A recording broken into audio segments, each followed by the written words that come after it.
ahead of time. And it's a very frustrating type of action. But the flight data recorder does provide another intriguing clue.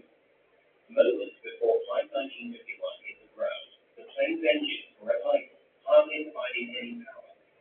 Perhaps this accident is a repeat of the Heathrow incident. The engines, it was interesting to note, were at idle approximately the last 2 minutes of the flight until the very end when the thrust was increased again. That was a big red flag right there.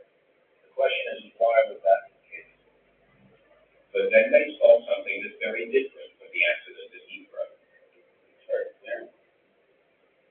For some reason, while still more than 1,000 feet above the ground, the plane's computer began preparing to touch down. In retard flare mode, engine power is reduced to idle by the flight computer, and the plane's nose automatically pitches up to the flare position. Planes should only be in this configuration just before they touch the ground. The autopilot raises the nose to break the descent. The autopilot brings the power back to flight idle, and you touch down with the power either always idle or just about to be idle. But Flight 1951 went into the slow, nose-up position well before touchdown, causing the plane to fly slower and slower throughout its descent. So why was Flight 1951 in landing mode? And why hadn't any of the 3 crew members noticed how slowly they were flying?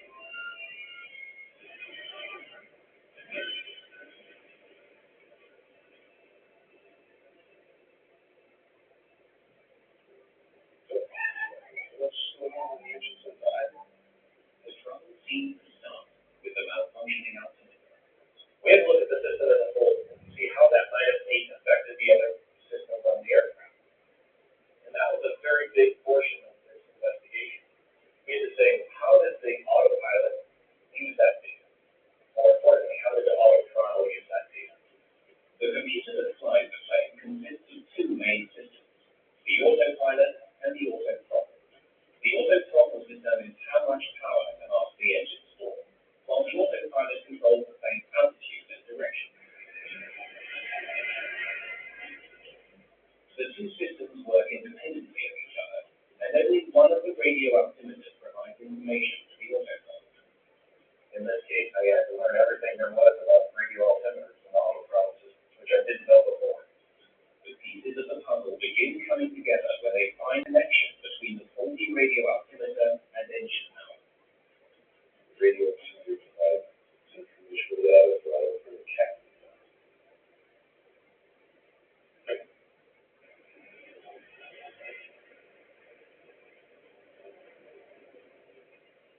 The only altimeter feeding information to the autothrottle was the captain, and it was wrong. It showed -8 feet throughout most of Flight 1951's approach. It's beginning to look like the faulty radio altimeter triggered the events that led to the crash. Investigators need to know what went wrong with it. On a 737, the transmitting and receiving antennas for both radio altimeters are lined up underneath the cockpit. 3 of the antennas were all but destroyed in the crash. They can't be tested. But one antenna from the captain's side is undamaged. Investigators consider 2 possibilities: a failure of one of the components, or some sort of interference that caused the faulty reading. The only component that survived the crash checks out.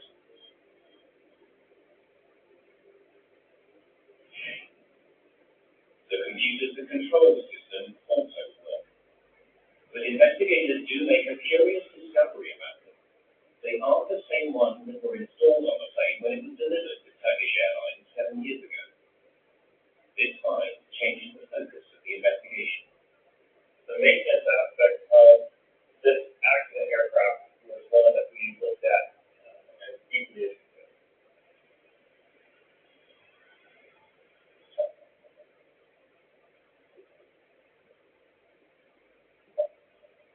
When the plane's maintenance log is done, investigators find that the radio altimeter on this plane had a problematic history.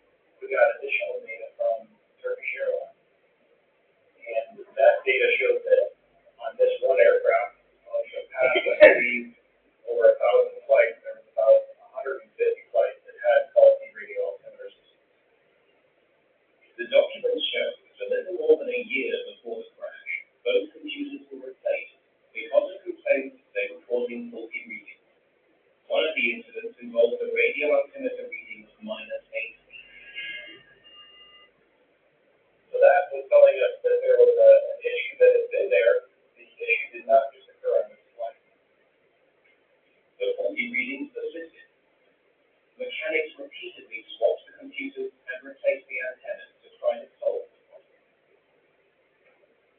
It's determined that Turkish Airlines tried several ways to fix the altimeter, but they couldn't find a repair that worked. At the time of the accident, Turkish Airlines had a fleet of 52 Boeing 737-800 series airplanes.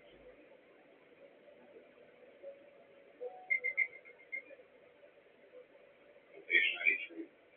When we reviewed the maintenance data on the radio altimeter problems, it had been written up several times on both the accident airplane and the fleet. Investigators discovered that in the year before the crash, Turkish Airlines dealt with 235 system faults with the radio altimeters on their 737. Fixes ranged from replacing and exchanging antennas, cleaning of the systems, exchanging and replacing the computers, and installing gaskets to shield the system from possible water damage. Like they were doing before.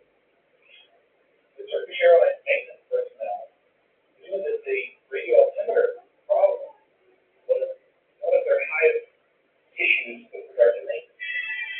16 of those altimeter repairs were made to the plane that crashed in February 2009.